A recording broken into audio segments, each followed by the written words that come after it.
Welcome back after the break. आप देख रहे हैं आज पाकिस्तान पे दर पे होने वाले जेंडर बेस्ड वायलेंस के वाकयात, जो कि मुल्क के मुख्तलिफ इलाकों में, बड़े शहरों में, छोटे शहरों में, कस्बों में, हर तरफ से ये आवाज आ रही है जिसने हमें दहला कर रख दिया है। क्या वाकई पाकिस्तान में खवातीन इतनी गैर महफूज हैं? ये वो सवाल है जो हम सब के जहनों पर है और ऑफ कोर्स इसका एक रिएक्शन भी है। हम इस वक्त देख रहे हैं कि हमारे साथ मौजूद हैं बहुत सारे सितारे, बहुत सारे फनकार जो ना सिर्फ इस पे एहतजाज कर रहे हैं बल्कि अपने तरीके से माशरे की इस तल्ख हकीकत को पॉइंट आउट करने की और एक लम्हा फिक्रिया बनाने की भी कोशिश कर रहे हैं। मेरी नजर से गुजरा कि Jawad Ahmed, a very well known star of Pakistan, उन्होंने भी इसी हवाले से एक गीत पे गुफ्तगू भी की है। अस्सलाम वालेकुम Jawad, thank you so much for joining me this morning.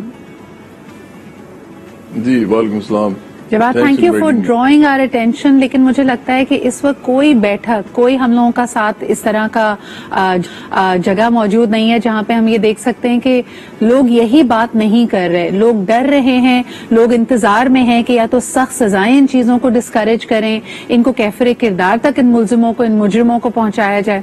आप क्या वजह देखते हैं इस तरह के वाकयात में बढ़ती हुई इजाफे की? देखिए, सबसे बड़ी वजह तो कंफ्यूजन है मुआशरे के अंदर, एक बहुत बड़ी कंफ्यूजन है। यहाँ पर अगर आपने औरत की इज्जत की, आपने पहले बात की, तहफ़्फ़ुज़ तो बाद में आता है ना। तहफ़्फ़ुज़ तो उस वक्त होता है जब आप किसी की इज्जत भी करते हैं। तो मैं आपके सामने दो चीजें रख देता हूँ। एक तो ये कि पाकिस्तान में अर्बन एरियाज में ही आप किसी भी औरत को कहें कि पैदल यहाँ से कोई 2 कोस अकेली जाए पैदल, तो आपके घर वाले जो है वो परेशान हो जाते हैं। वो सोचते हैं कि ना ही जाए, बेहतर है कि ये किसी को साथ ले जाए, या ये गाड़ी पे जाए, या ये मोटरसाइकिल पे जाए, या किसी और तरीके से चले जाए, लेकिन पैदल ना जाए। तो एक तो आपके सामने आपका मुआशरा खड़ा हुआ है। जब आप इस तरह के खदशात आपके ज़हन में आते हैं तो आपको पता होता है कि आपकी औरत महफूज नहीं है आपके घर की। दूसरा, ये जब आप शोबिस की खवातीन, एंकर्स, इस तरह की तमाम औरतें जो कि काम करती हैं और जो इस वक्त पाकिस्तान के अंदर अपनी पाकिस्तान की तरक्की में अपना हाथ जो है वो उनका बटा रही हैं जी, वो उनके कोई भी उनकी की चीज हो, वो कुछ बोलें, वो कोई बात करें, वो कोई इधर उधर की ऐसी कोई हरकत कर दें कि जो कि उनको लगे आम आवाम को कि ये तो कोई अजीबोगरीब बात हो गई, भाई इसने कपड़े कैसे पहने हुए, इसने बात क्या कर दी, ये औरत मर्द बनने की कोशिश कर रही है। तो आप उसके नीचे कमेंट चेक करें, आपको पता चल जाएगा कि सोसाइटी के अंदर इस वक्त हम बातें तो बड़ी करते हैं, औरत की क्या इज्जत है। तो आपको मुझे बताने की जरूरत नहीं होगी, ना मुझे आपको बताने की जरूरत होगी। आपके सामने 2 लिटमस टेस्ट मैंने रख दिए हैं, आप करके देख लें। आप यू आर एब्सोल्युटली राइट जवाब। लेकिन हम इस पॉइंट तक पहुंचे कैसे आपके ख्याल में? पहले लोग कहते थे कि जी तालीम की कमी है, लेकिन अब तो आपने जिस तरह कहा कि अर्बन हमारे सेंटर्स, बड़े शहर जहां सो कॉल्ड तालीमी याफ्ता लोग हैं, या हम जो एलीट्स की बात करें, उमरा की बात करें, हर एक के घरों में इस तरह के वाकयात देखने में आ रहे हैं। देखिए, पहली बात तो यह है कि मैंने आपको कहा कि पाकिस्तान के अंदर जो रूलिंग क्लास है ना, कि उसने कंफ्यूजन पैदा की हुई है, क्योंकि हिपोक्रेसी है पाकिस्तान के अंदर बहुत। एक होता है रेडिकल इस्लाम, एक होता है एक मॉडरेट इस्लाम। अच्छा, मॉडरेट इस्लाम जो है उसके अंदर बड़ी इंपॉर्टेंट चीज ये होती है कि आप टॉलरेंस होती है हर किस्म के रवैये के लिए।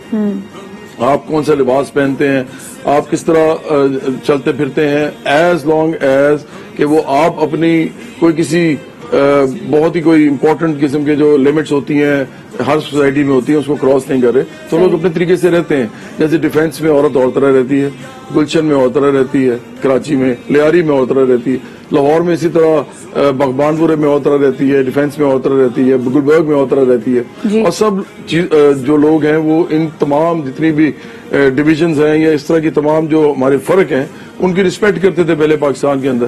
पाकिस्तान में शुरू हो गया ये वाला मामला कि लोगों ने 3 चीजों पे बात करनी शुरू कर दी, खवातीन के लिबास के ऊपर, फहाशी के ऊपर और यानी के ऊपर। अच्छा, ये ऐसे लफ्ज हैं कि इनकी कोई जनरल डेफिनेशन नहीं है, ये जेनेरिक लफ्ज हैं और इनको आपको बता नहीं सकते कि इनको अपने तरीके से आप डिफाइन कर सकते हैं। एग्जैक्टली सब्जेक्टिव है जी, हाँ जी। लेकिन होता क्या है कि जब आपके मुल्क का प्राइम मिनिस्टर तक इस तरह की बातें शुरू कर देता है अपने इंटरव्यूज में कि जी उरियानी फाशी बढ़ रही है या खवातीन के लिबास की बात करता है, तो उसके बाद प्रॉब्लम ये होती है कि जब आप एक ऐसा इंसान जो ऑक्सफोर्ड से पढ़ा हो جو کہ پوری دنیا میں ہر قسم کے سوسائٹی میں رہا ہو اور پھر ان سے فیض بھی اٹھاتا رہا ہو. اس سے بھی زیادہ پرابلمٹک بات ہے. میں آپ کی بات سے 100% اگری کرتی ہوں, لیکن اس سے زیادہ پرابلمٹک بات یہ ہے کہ دیکھیں کلچر پہ ہر انسان کے پرسنل ویوز ہوتے ہیں, ان کو ڈیفائن کرنے یا ان کا اظہار کرنے سے پہلے ریاست کی ذمہ داری کو سمجھنا زیادہ یعنی ضروری ہے.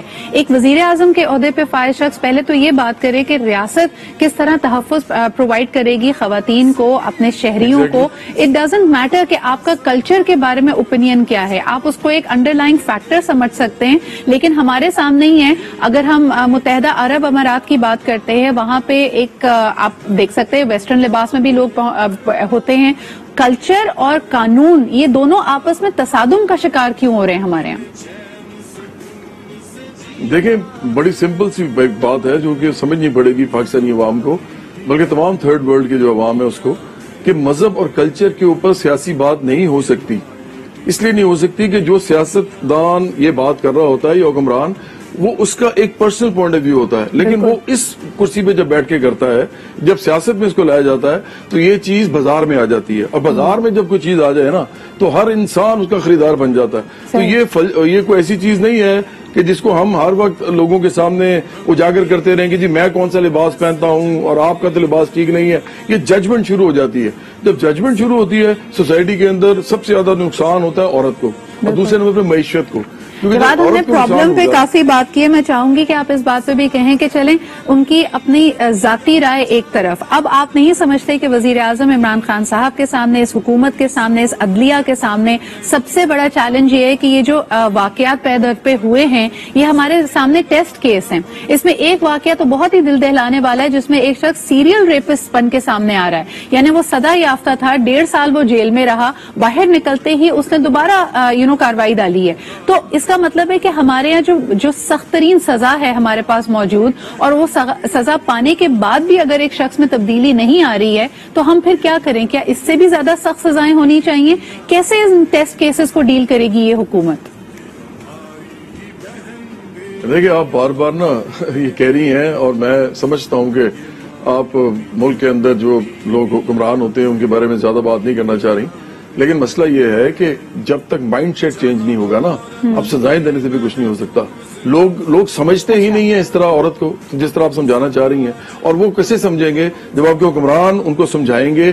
2 چیزوں سے سمجھائیں گے. ایک تو وہ ڈیفائن کریں گے عورت کی پوزیشن, معیشت کی پوزیشن, عورت کے جو اس کی آزادی جس حد تک اس کو دی گئی ہے معاشرے میں اور اس کو ملی ہے ہمیشہ 74 سال سے ملی ہے, اس کے اوپر بات نہ کرنے کی بات وہ کریں گے. اور ساتھ وہ غصے میں دھمکی دیں گے کہ اگر اب کسی نے ایسا کیا تو اس کو ہم سزا ہر صورت میں دیں گے, سزا جو مرضی ہو لیکن ملنی ضروری چاہیے. یہاں تو سزا بھی نہیں ملتی.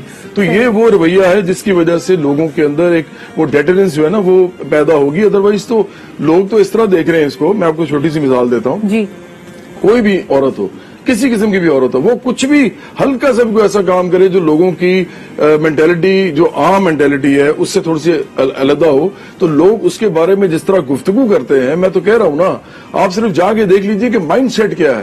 یہ مائنڈ سیٹ چینج کرنا سیاست دانوں کا کام ہوتا ہے, پولیٹیکل پارٹیز کا ہوتا ہے, اور اسپیشلی حکمران طبقے کا ہوتا ہے. اگر حکمران طبقہ یہ نہیں کرے گا, یہ کلچرل ڈیبیٹس الٹا سٹارٹ کر دے گا, الٹا کوئی ریلیجن